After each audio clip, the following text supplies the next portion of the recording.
أعوذ بالله من الشيطان الرجيم.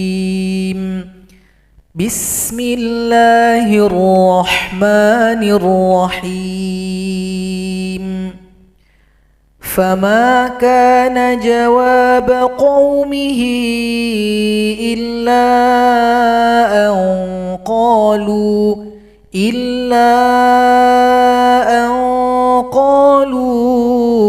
أخرجوا آل لوط من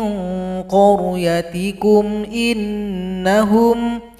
إنهم أناس يتطهرون. فأنجيناه وأهله إلا امرأته قدرناها من الغابرين. وأمطرنا عليهم مطرا فساء مطر المنذرين. وقل الحمد لله وسلام على عباده الذين اصطفى الله خير أما يشركون. أمن خلق السماوات والأرض وأنزل لكم من السماء ماء فأنبتنا به حدائق ذات بهجة. ما كان لكم أن تنبتوا شجرها أإله مع الله بل هم قوم يعدلون. أمن جعل الأرض قرارا وجعل خلالها أنهارا وجعل لها رواسي وجعل بين البحرين حاجزا أإله مع الله بل أكثرهم لا يعلمون. أمن يجيب المضطر إذا دعاه ويكشف السوء ويجعلكم خلفاء الأرض أإله مع الله قليلا ما تذكرون. أمن يهديكم في ظلمات البر والبحر ومن يرسل الرياح بشرا بين يدي رحمته أإله مع الله تعالى الله عما يشركون. أمن يبدأ الخلق ثم يعيده ومن يرزقكم من السماء والأرض أإله مع الله قل هاتوا برهانكم إن كنتم صادقين. قل لا يعلم من في السماوات والأرض الغيب إلا الله وما يشعرون أيان يبعثون. بل ادارك علمهم في الآخرة بل هم في شك منها بل هم منها عمون. وقال الذين كفروا أإذا كنا ترابا وآباؤنا أإنا لمخرجون لقد وعدنا هذا نحن وآباؤنا من قبل إن هذا إلا أساطير الأولين قل سيروا في الأرض فانظروا كيف كان عاقبة المجرمين ولا تحزن عليهم ولا تكن في ضيق مما يمكرون ويقولون متى هذا الوعد إن كنتم صادقين قل عسى أن يكون ردف لكم بعض الذي تستعجلون وإن ربك لذو فضل على الناس ولكن أكثرهم لا يشكرون وإن ربك ليعلم ما تكن صدورهم وما يعلنون وما من غائبة في السماء والأرض إلا في كتاب مبين إن هذا القرآن يقص على بني إسرائيل أكثر الذي هم فيه يختلفون وإنه لهدى ورحمة للمؤمنين إن ربك يقضي بينهم بحكمه وهو العزيز العليم فتوكل على الله إنك على الحق المبين إنك لا تسمع الموتى ولا تسمع الصم الدعاء إذا ولوا مدبرين وما أنت بهاد العمي عن ضلالتهم إن تسمع إلا من يؤمن بآياتنا فهم مسلمون وإذا وقع القول عليهم أخرجنا لهم دابة من الأرض تكلمهم أن الناس كانوا بآياتنا لا يوقنون ويوم نحشر من كل أمة فوجا ممن يكذب بآياتنا فهم يوزعون حتى إذا جاءوا قال أكذبتم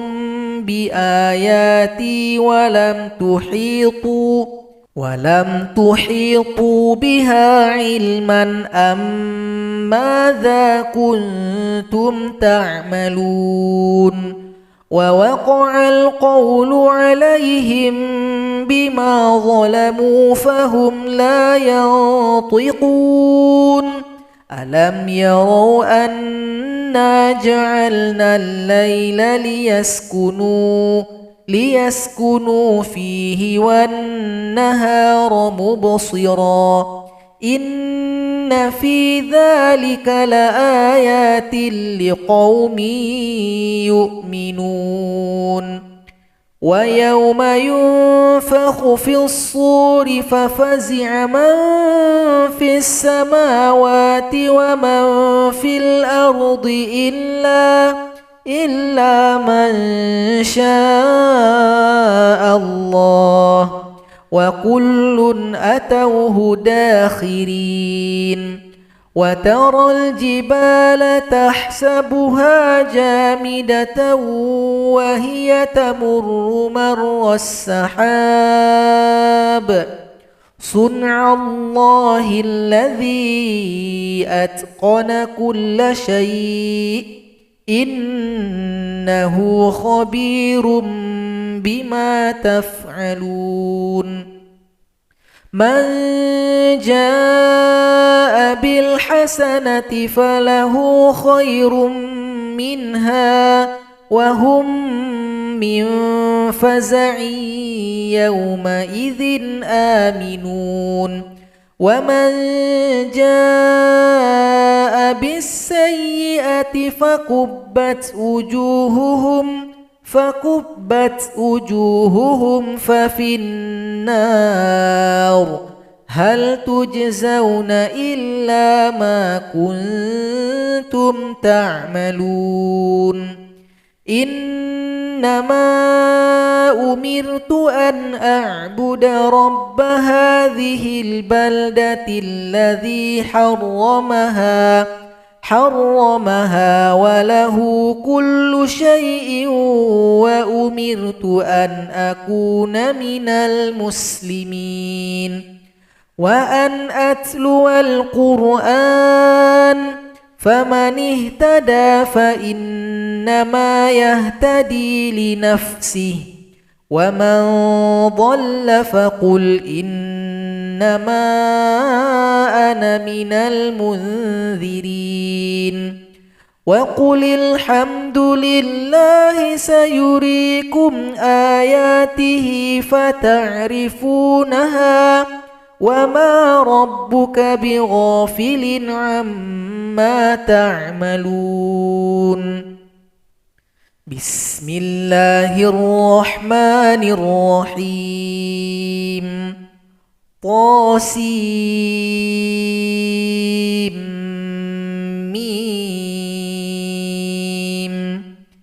تلك آيات الكتاب المبين نتلو عليك من نبأ موسى وفرعون بالحق لقوم يؤمنون إن فرعون علا في الأرض وجعل أهلها شيعا يستضعف طائفة منهم يذبح أبناءهم ويستحيي نساءهم إنه كان من المفسدين ونريد أن نمن على الذين استضعفوا في الأرض ونجعلهم أئمة ونجعلهم الوارثين ونمكن لهم في الأرض ونري فرعون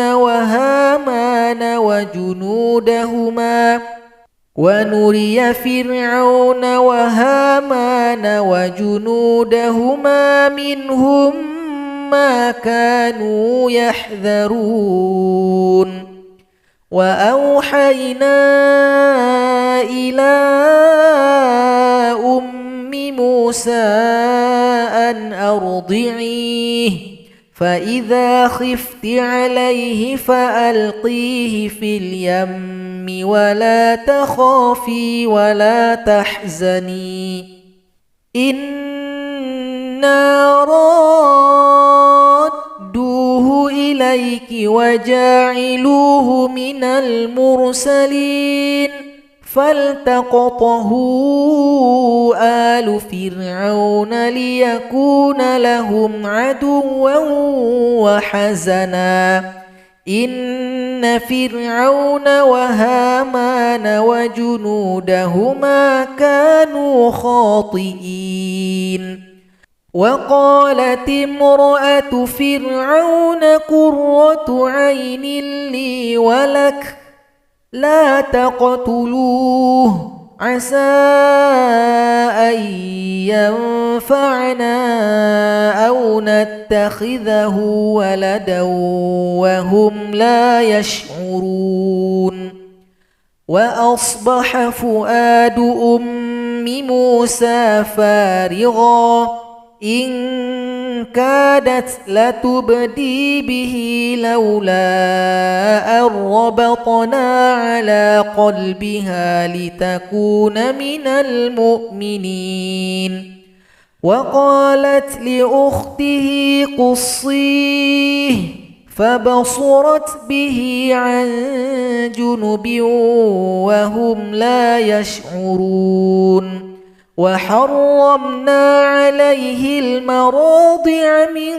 قبل فقالت هل أدلكم على أهل بيت يكفلونه لكم وهم له ناصحون فرددناه إلى أمه كي تقر عينها ولا تحزن ولتعلم أن وعد الله حق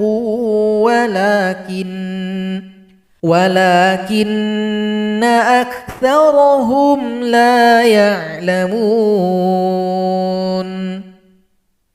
ولما بلغ أشده واستوى آتيناه حكما وعلما وكذلك نجزي المحسنين ودخل المدينة على حين غفلة من أهلها فوجد فيها رجلين يقتتلان هذا من شيعته وهذا من عدوه فاستغاثه الذي من شيعته على الذي من عدوه فوكزه موسى فقضى عليه قال هذا من عمل الشيطان إنه عدو مضل مبين قال رب إني ظلمت نفسي فاغفر لي فغفر له إنه هو الغفور الرحيم قال رب بما أنعمت علي فلن أكون ظهيرا للمجرمين فأصبح في المدينة خائفا يترقب فإذا الذي استنصره بالأمس واستصرخه قال له موسى إنك لغوي مبين فلما أن أراد أن يبطش بالذي هو عدو لهما قال يا موسى أتريد أن تقتلني كما قتلت نفسا بالأمس إن تريد إلا أن تكون جبارا في الأرض وما تريد أن تكون من المصلحين وجاء رجل من أقصى المدينة يسعى قال يا موسى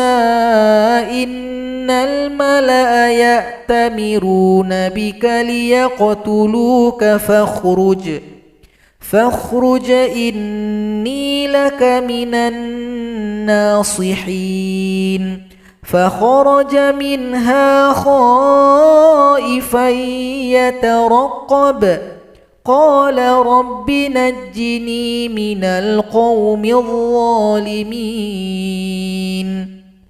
ولما توجه تلقاء مدين قال عسى ربي أن يهديني سواء السبيل ولما ورد ماء مدين وجد عليه أمة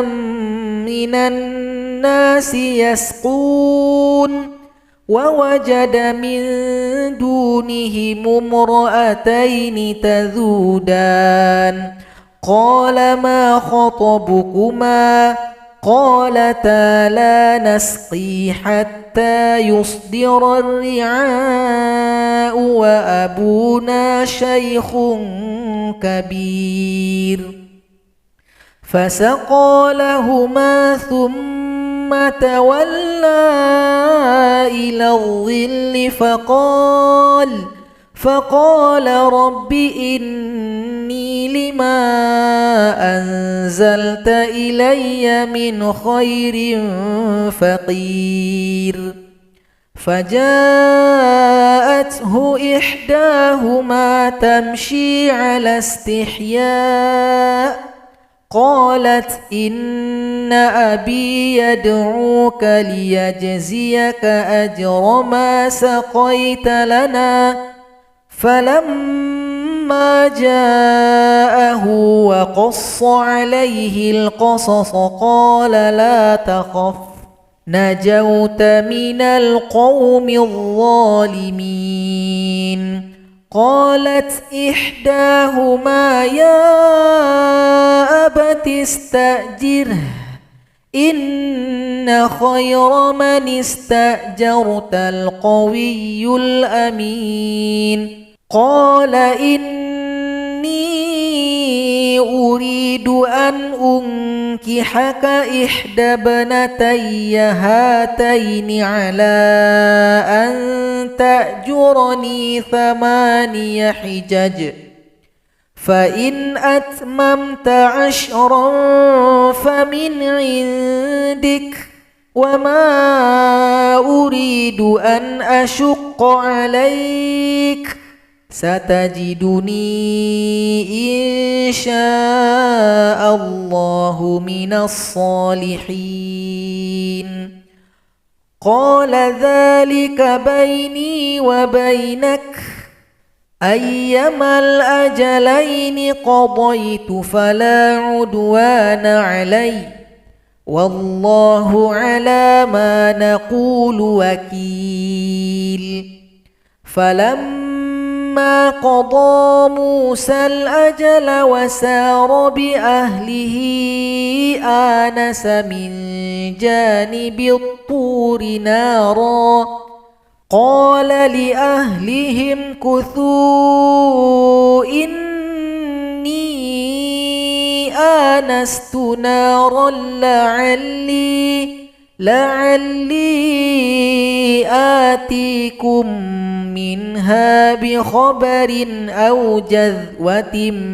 من النار لعلكم تصطلون فلما أتاها نودي من شاطئ الوادي الأيمن في البقعة المباركة من الشجرة أي يا موسى إني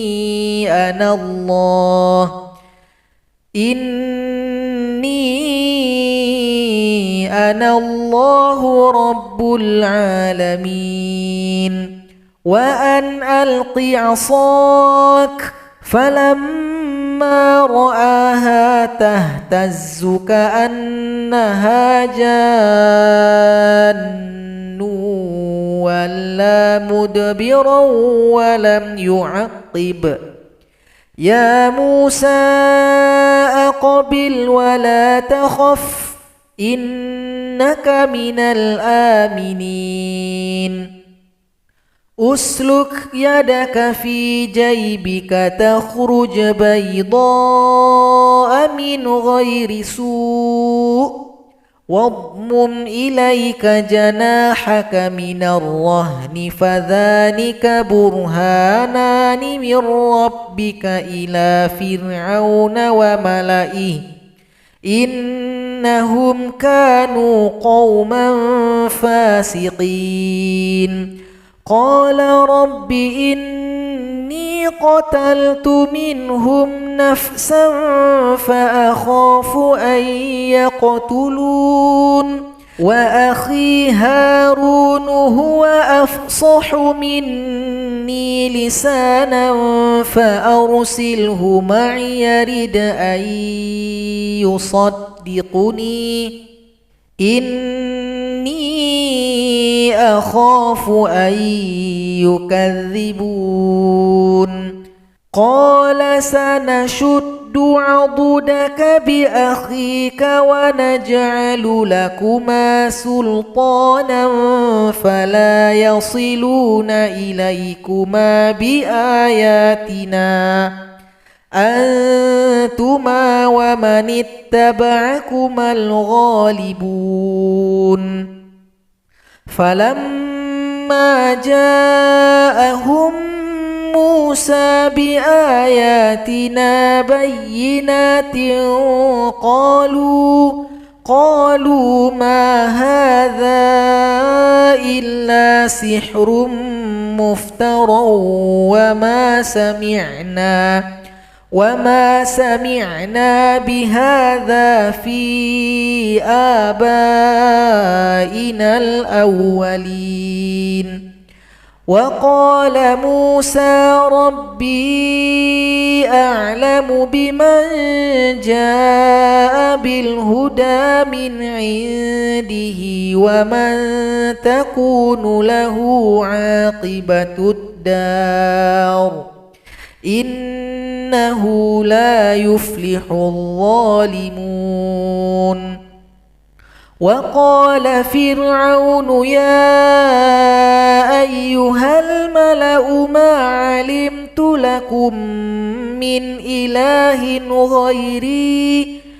فأوقد لي يا هامان على الطين فاجعل لي صرحا لعلي أطلع إلى إله موسى وإني لأظنه من الكاذبين واستكبر هو وجنوده في الأرض بغير الحق وظنوا أنهم إلينا لا يرجعون فأخذناه وجنودهما فنبذناهم في اليم فانظر كيف كان عاقبة الظالمين وجعلناهم أئمة يدعون إلى النار ويوم القيامة لا يبصرون وأتبعناهم في هذه الدنيا لعنة ويوم القيامة هم من المقبوحين ولقد آتينا موسى الكتاب من بعد ما أهلكنا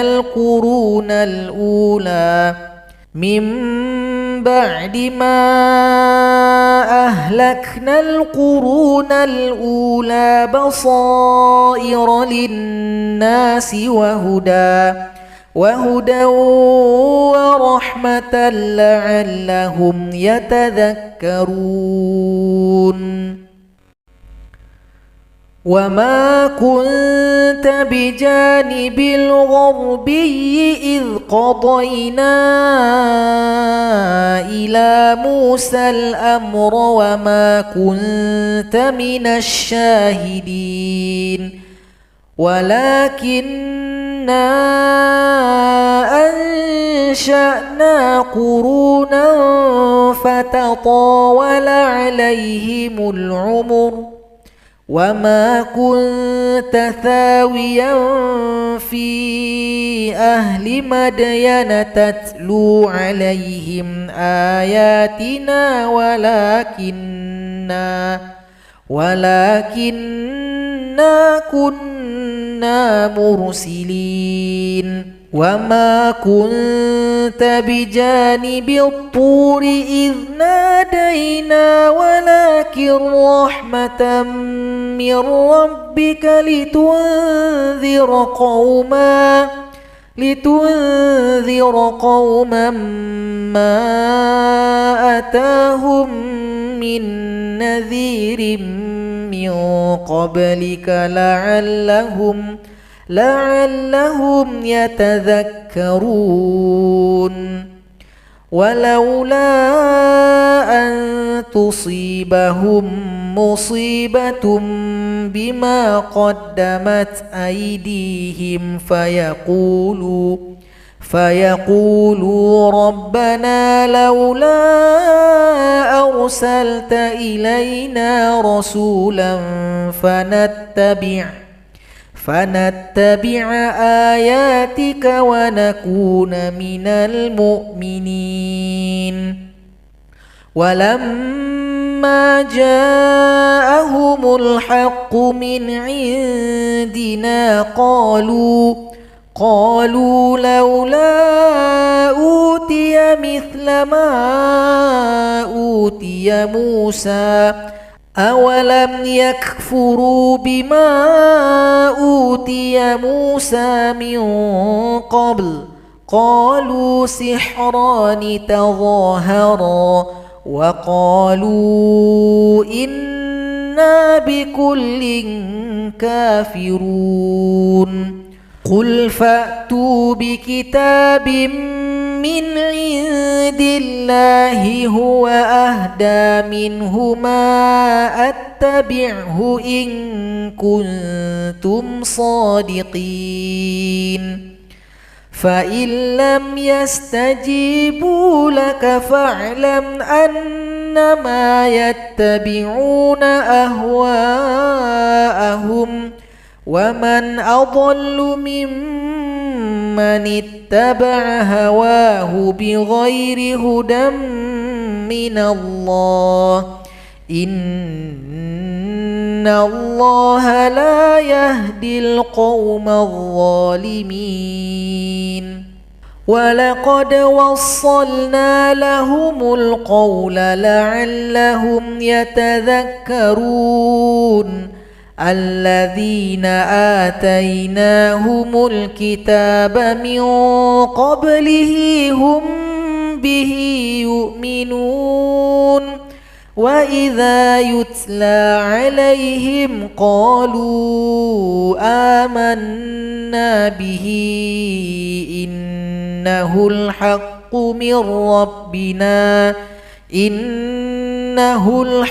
من ربنا إنا كنا من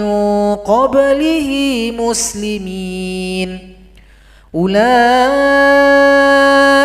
يؤتون أجرهم مرتين بما صبروا ويدرؤون بالحسنة السيئة ومما رزقناهم ينفقون وإذا سمعوا اللغو أعرضوا عنه وقالوا لنا أعمالنا ولكم أعمالكم سلام عليكم لا نبتغي الجاهلين إنك لا تهدي من أحببت ولكن الله يهدي من يشاء وهو أعلم بالمهتدين وقالوا إن نتبع الهدى معك نتخطف من أرضنا أولم نمكن لهم حرما آمنا يجبى إليه ثمرات كل شيء رزقا من لدنا ولكن أكثرهم لا يعلمون وكم أهلكنا من قرية بطرت معيشتها فتلك مساكنهم لم تسكن من بعدهم إلا قليلا وكنا نحن الوارثين وما كان ربك مهلك القرى حتى يبعث في أمها رسولا يتلو عليهم آياتنا وما كنا مهلك القرى إلا وأهلها ظالمون وما أوتيتم من شيء فمتاع الحياة الدنيا وزينتها وما عند الله خير وأبقى أفلا تعقلون أفمن وعدناه وعدا حسنا فهو لاقيه كمن متعناه متاع الحياة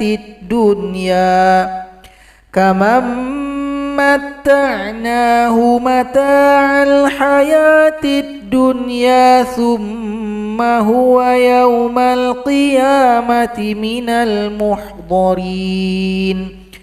ويوم يناديهم فيقول أين شركائي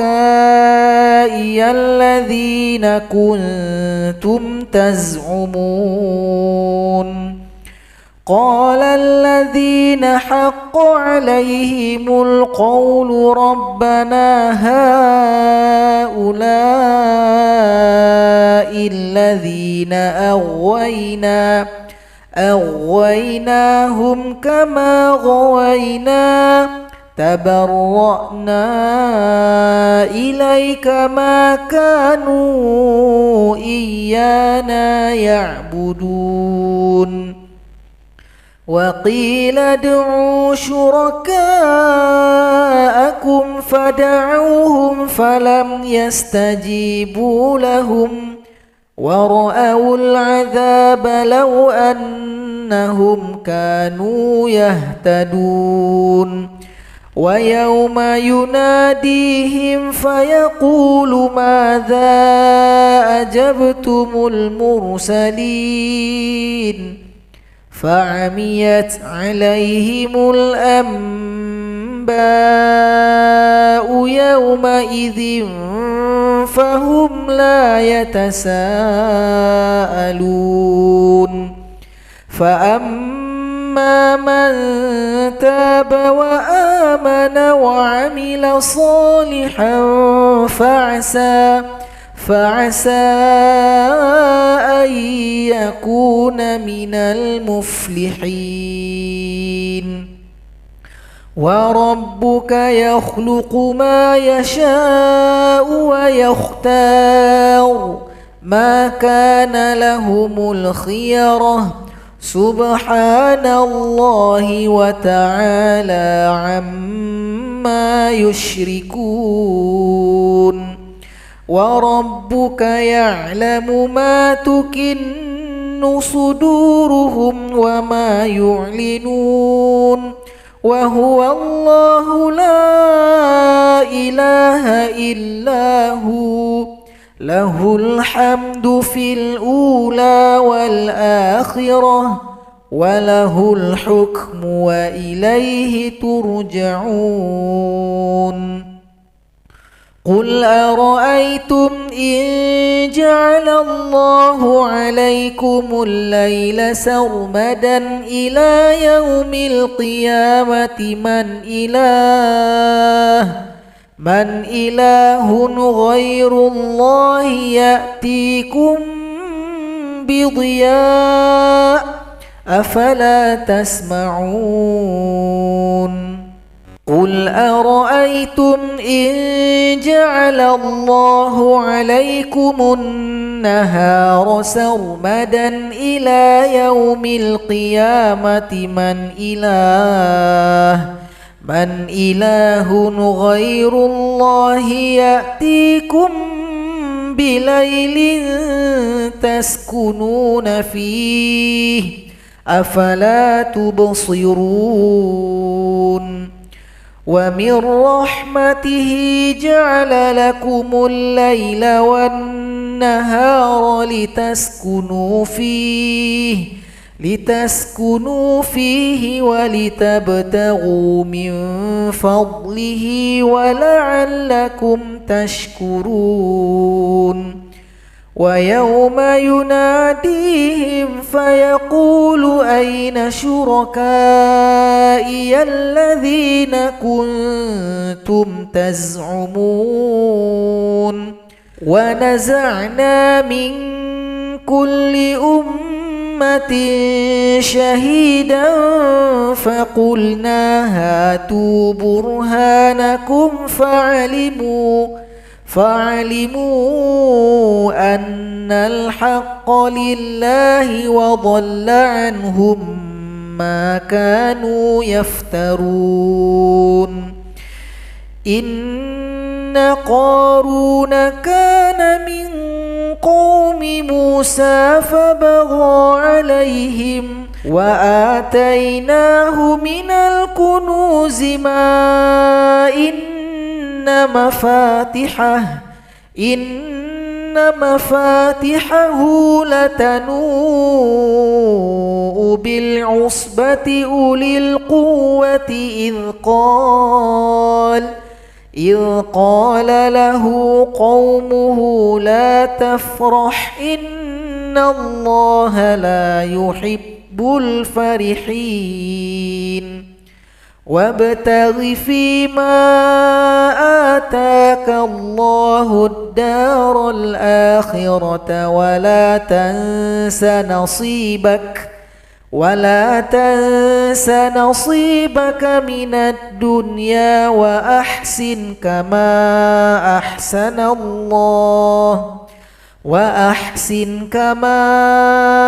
أحسن الله إليك ولا تبغ الفساد في الأرض إن الله لا يحب المفسدين قال إنما أوتيته على علم عندي أولم يعلم أن الله قد أهلك من قبله من القرون من هو أشد منه قوة وأكثر جمعا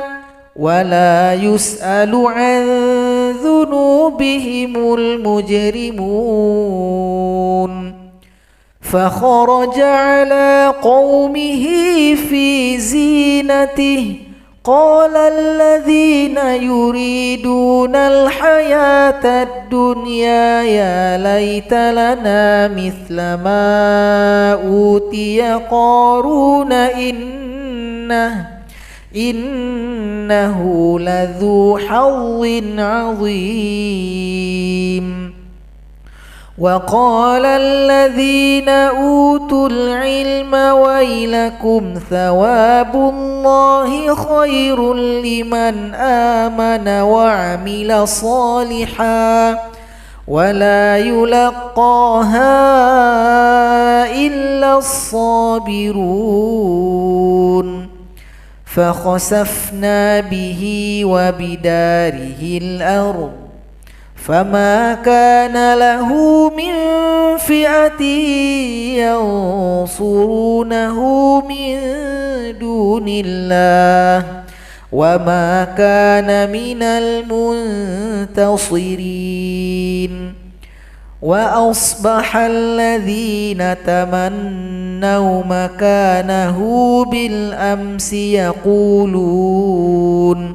يقولون ويكأن الله يبسط الرزق لمن يشاء من عباده ويقدر لولا أمن الله علينا لخسف بنا ويكأنه لا يفلح الكافرون. تلك الدار الآخرة نجعلها للذين لا يريدون علوا في الأرض ولا فسادا والعاقبة للمتقين. من جاء بالحسنة فله خير منها ومن جاء بالسيئة فلا يجزى الذين عملوا السيئات إلا ما كانوا يعملون. إن الذي فرض عليك القرآن لرادك إلى معاد قل ربي أعلم من جاء بالهدى ومن هو في ضلال مبين. وما كنت ترجو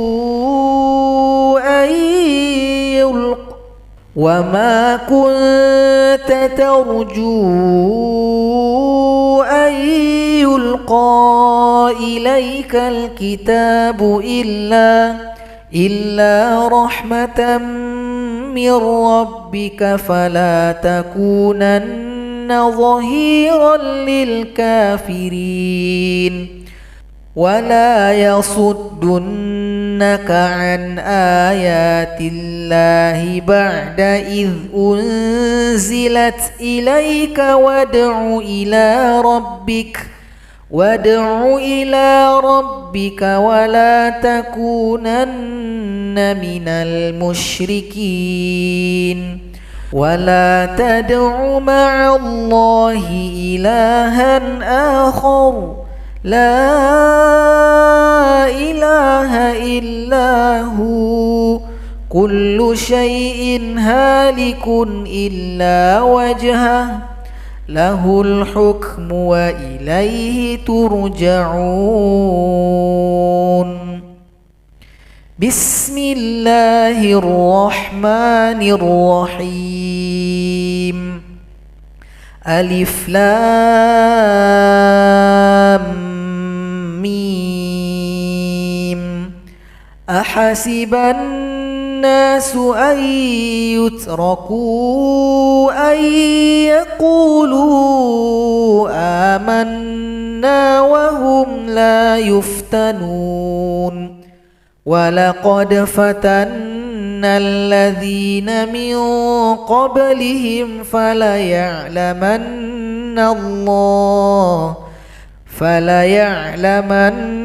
الله الذين صدقوا وليعلمن الكاذبين. أم حسب الذين يعملون السيئات أن يسبقونا ساء ما يحكمون من كان يرجو لقاء الله فإن أجل الله لآت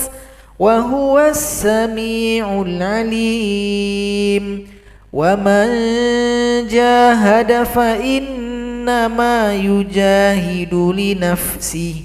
إن الله لغني عن العالمين والذين آمنوا وعملوا الصالحات لنكفرن عنهم سيئاتهم ولنجزينهم أحسن الذي كانوا يعملون ووصينا الإنسان بوالديه حسنا وإن جاهداك لتشرك بي ما ليس لك به علم فلا تطعهما إلي مرجعكم فأنبئكم بما كنتم تعملون والذين آمنوا وعملوا الصالحات لندخلنهم في الصالحين ومن الناس من يقول آمنا بالله فإذا أوذي في الله جعل فتنة الناس كعذاب الله ولئن جاء نصر من ربك ليقولن إنا كنا معكم أوليس الله بأعلم بما في صدور العالمين وليعلمن الله الذين آمنوا وليعلمن المنافقين وقال الذين كفروا للذين آمنوا اتبعوا سبيلنا ولنحمل خطاياكم وما هم بحاملين من خطاياهم من شيء إنهم لكاذبون وليحملن أثقالهم وأثقالا مع أثقالهم وليسألن يوم القيامة عما كانوا يفترون ولقد أرسلنا نوحا إلى قومه فلبث فيهم 1000 سنة إلا 50 عاما فأخذهم الطوفان وهم ظالمون فأنجيناه وأصحاب السفينة وجعلناها آية للعالمين وإبراهيم إذ قال لقومه اعبدوا الله واتقوه ذلكم خير لكم إن كنتم تعلمون إنما تعبدون من دون الله أوثانا وتخلقون إفكا إن الذين تعبدون من دون الله لا يملكون لكم رزقا فابتغوا عند الله الرزق واعبدوه واشكروا له إليه ترجعون وإن تكذبوا فقد كذب من قبلكم وما على الرسول إلا البلاغ المبين أولم يروا كيف يبدئ الله الخلق ثم يعيده إن ذلك على الله يسير قل سيروا في الأرض فانظروا كيف بدأ الخلق ثم الله ينشئ النشأة الآخرة إن الله على كل شيء قدير يعذب من يشاء ويرحم من يشاء وإليه تقلبون وما أنتم بمعجزين في الأرض ولا في السماء وما لكم من دون الله من ولي ولا نصير والذين كفروا بآيات الله ولقائه أولئك يئسوا من رحمتي وأولئك لهم عذاب أليم فما كان جواب قومه إلا أن قالوا اقتلوه أو حرقوه فأنجاه الله من النار إن في ذلك لآيات لقوم يؤمنون وقال إنما اتخذتم من دون الله أوثانا مودة بينكم في الحياة الدنيا ثم يوم القيامة يكفر بعضكم ببعض ويلعن بعضكم بعضا ومأواكم النار وما لكم من ناصرين فآمن له لوط وقال إني مهاجر إلى ربي إنه هو العزيز الحكيم ووهبنا له إسحاق ويعقوب وجعلنا في ذريته النبوة والكتاب وآتيناه أجره في الدنيا وإنه في الآخرة لمن الصالحين ولوطا إذ قال لقومه إنكم لتأتون الفاحشة ما سبقكم بها من أحد من العالمين أئنكم لتأتون الرجال وتقطعون السبيل وتأتون في ناديكم المنكر فما كان جواب قومه إلا أن قالوا ائتنا بعذاب الله إلا أن قالوا ائتنا بعذاب الله إن كنت من الصادقين قال رب انصرني على القوم المفسدين